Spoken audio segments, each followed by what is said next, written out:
at its very basic level, all of that is change. And all of that is change that we didn't ask for. And all of that is change that we didn't plan for. And all of that is change that is building one on top of another. So it's not just working from home, it's how you do groceries, it's how your children are schooled.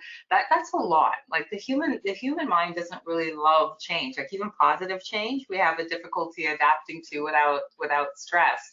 And most people wouldn't say that this is, on the initial front, a positive change. So across the board, I think it's important for us to understand that this is an issue for everyone. So again, building on Mark's point, it isn't just about a small number of people. This isn't about 1 in 5. It's more 4 in 5, if not more. It is about a full population having their risk level increase. So if we could just let that sink in for a little bit, a full population having their mental health risk increase.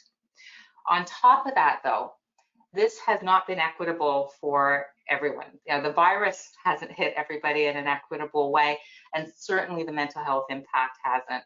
Post-secondary students have been hit quite hard. We've seen that through our measures. Those who identify as female, absolutely, for a number of reasons, kind of highlighting a lot of societal issues. Parents, caregivers of any kind.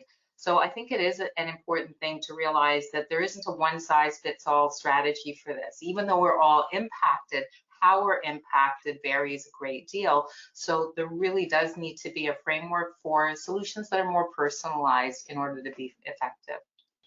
Yeah, there's a point that Paula just made there that I think is all of her points are very important and insightful, of course, but one in particular that I want to pick on this idea that people aren't used to change, that our brain is surprisingly lazy. We make habits out of things. We need to, because the more glucose your brain is burning, the harder it's thinking, the harder it's working. It's exhausting. That's where burnout comes from.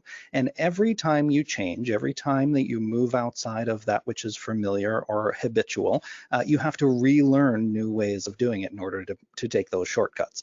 Why that's important here is that now suddenly reminding yourself, oh, I forgot my mask, or I have to put on the mask, or for some people, I really don't like the mask, but I have to do it anyway. There's all these other changes and conflicts happening inside of you, and it's actually cognitively exhausting.